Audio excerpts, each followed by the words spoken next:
Hi అండి, namaste. Welcome back to my YouTube channel. This is SK Murali, mechanical department assistant professor. So ఈరోజు మీ ముందుకు ఇంకో వీడియో తీసుకొస్తున్నానండి. అది BCME నుంచి.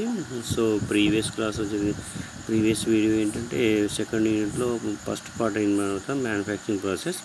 సో ఈ వీడియో ఏంటంటే మనకి థర్మల్ ఇంజనీరింగ్ అనే పార్ట్ ఉందన్నమాట, పార్ట్ 2 ఇందులో సెకండ్ యూనిట్లో. సో దాని గురించి ఎక్స్ప్లెయిన్ చేస్తాను. సో మీరు ఈ వీడియోని పూర్తిగా స్కిప్ చేయకుండా కంటిన్యూగా చూడండి. వాట్ అని మీకు క్లారిటీగా అర్థమవుతుంది. స్కిప్ చేస్తే మాత్రం అర్థం కాదండి. సో మనం ఇప్పుడు మన టాపిక్ ఏదైతే ఉందో ఆ టాపిక్లో వెళ్దామండి. సో టాపిక్ వచ్చేసి మనకి introduction to thermal engineering. So thermal engineering అంటే ఏంటి, దానికి సంబంధించి ఇంట్రడక్షన్ ఏంటి, బెనిఫిట్స్ ఏంటి, అప్లికేషన్స్ ఏంటో ఈ వీడియోలో మీకు ఎక్స్ప్లెయిన్ చేస్తాను. సో ఫస్ట్ చూడండి, ఇది ఇంట్రడక్షన్ టు థర్మల్ ఇంజనీరింగ్ గురించి ఇంట్రడక్షన్ అనమాట. So it is thermal engineering is a branch of mechanical engineering that deals with the generation and conversion and use of thermal energy.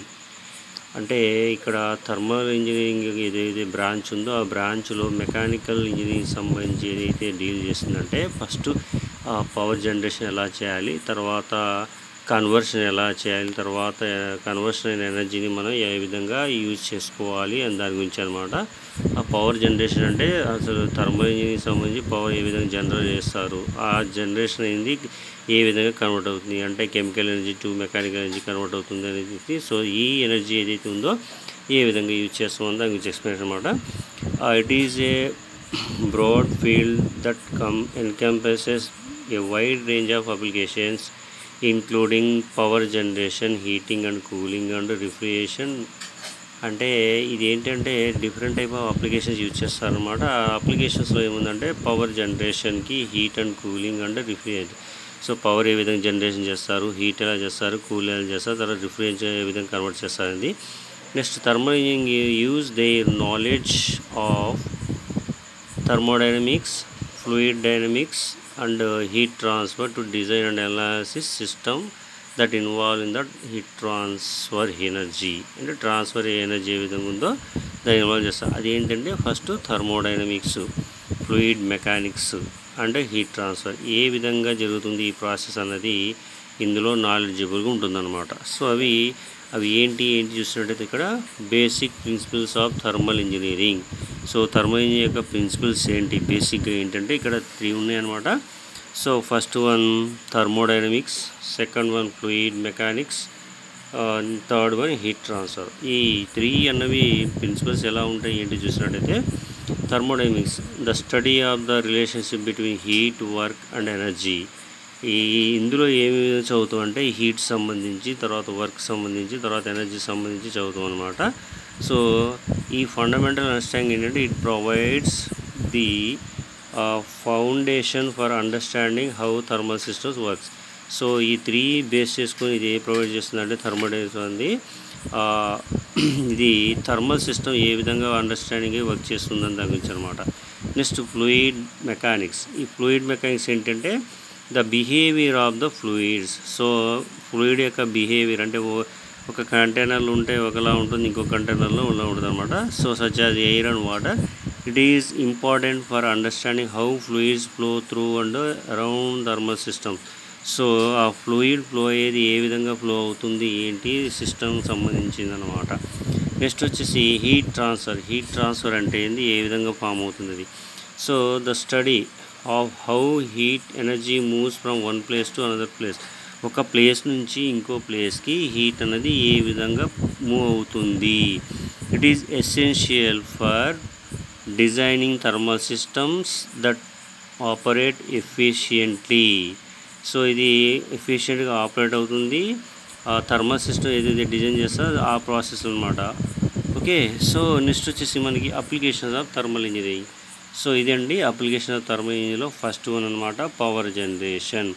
So ఈ power generation ఏ విధంగా ఉంటుంది ఏంటి చూసినట్టయితే ఇక thermal power plant అనమాట.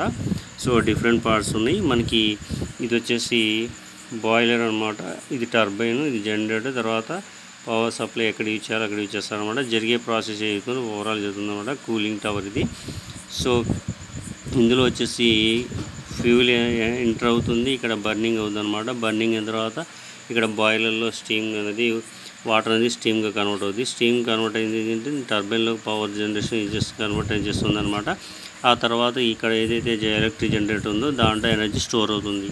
ఆ తర్వాత ఏంటంటే ఎక్కడికి డిస్ట్రిబ్యూట్ చేయాలో డిస్ట్రిబ్యూట్ చేస్తాం అనమాట. ఈ జరిగే ప్రాసెస్లో ఏంటంటే ఇక్కడ కండెన్సర్ ఉంటుంది, వామ్ వాటర్ కూలింగ్ టవర్ పంపిస్తారు, కూలింగ్ టవర్ నుంచి మళ్ళీ అగైన్ కూలింగ్ తర్వాతగా ఇక్కడికి వస్తుంది అనమాట. ఈ ప్రాసెస్ మొత్తం జస్ట్ అప్లికేషన్ పర్పస్ అనమాట.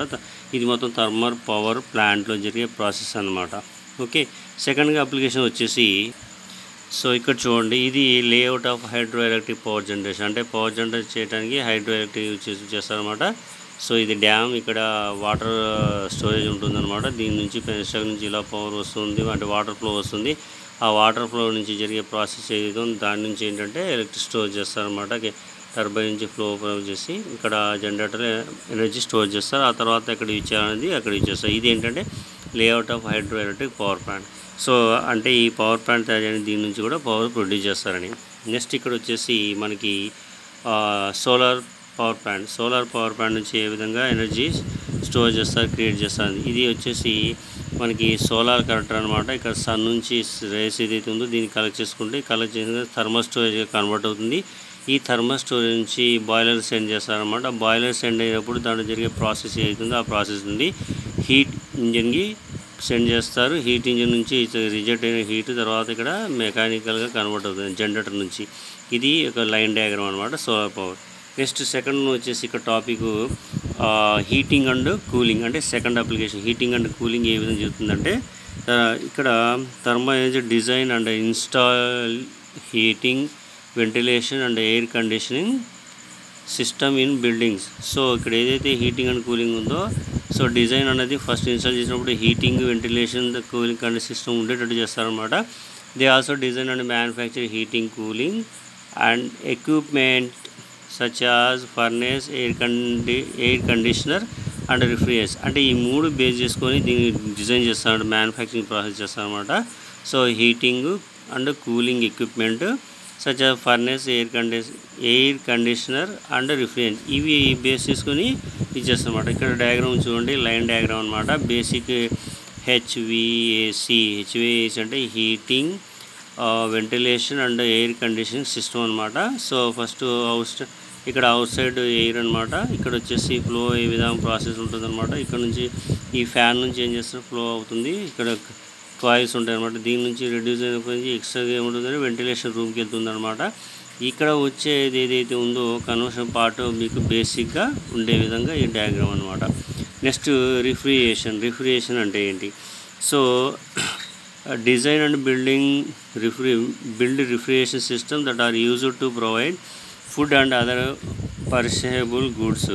అంటే రిఫ్రిజరేషన్ ఏమేమి ఇచ్చేస్తారంటే ఫుడ్ బ్యాడ్ అవ్వకుండా, అంటే పూర్తిగా చెడిపోకుండా ఫ్రిడ్జ్లో పెడతారనమాట.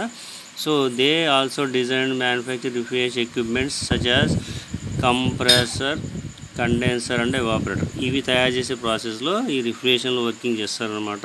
సో ఇది థర్డ్ వన్. నెక్స్ట్ వచ్చేసి ఫోర్త్ వన్. సో ఇది ఫోర్త్ వన్ అనమాట, అదర్ అప్లికేషన్స్. ఈ అదర్ అప్లికేషన్స్ ఏముందంటే thermal engine also used in variety of other applications such as design of automotive engines, aircraft engines and industrial process. So ఇవి ఇక్కడ applications అనమాట. ఇక్కడ diagram ఫ్రిడ్జ్కి సంబంధించిన diagram చూడండి. సో ఇక్కడ డోర్, రిఫ్రిజరేటర్ క్యాబినెట్ అనమాట, ఎవాపరేటర్ కాయిల్, ఇక్కడ థర్మోస్టాట్, ఇది క్యాపిలేటర్, ఇక్కడ కంప్రెసర్, ఇక్కడ కంట్రోల్ రిలే, ఇక్కడ వచ్చేసి స్టోరేజ్, ఇక్కడ కండెన్సర్ కాయిల్, ఇక్కడ ఐస్ బాక్స్ అంటే డీప్ ఫ్రిడ్జ్ అనమాట. ఇది door of refrigeration cabinet, door వేసేది అవుట్ సైడ్ ఉంటుంది అనమాట. ఇది అప్లికేషన్ వచ్చేసి మనకి థర్మల్ అప్లికేషన్స్ 4 అనమాట. ఓకే, సో నెక్స్ట్ వీడియోలో మనం బాయిలర్ అంటే ఏంటి, బాయిలర్ సంబంధించి అప్లికేషన్స్ ఏంటి, అడ్వాంటేజ్ ఏంటో మనం తెలుసుకుందాం అనమాట. సో ఈ వీడియో కానీ మీకు నచ్చినట్టయితే లైక్ చేయండి, కామెంట్ చేయండి, షేర్ చేయండి. నా వీడియోస్ మీకు నోటిఫికేషన్ రావాలంటే నా యూట్యూబ్ ఛానల్ని సబ్స్క్రైబ్ చేసుకోండి. ఓకే అండి, మనం నెక్స్ట్ వీడియోలో కలుద్దాం. ఓకే, థ్యాంక్ యూ, ఉంటానండి, బాయ్.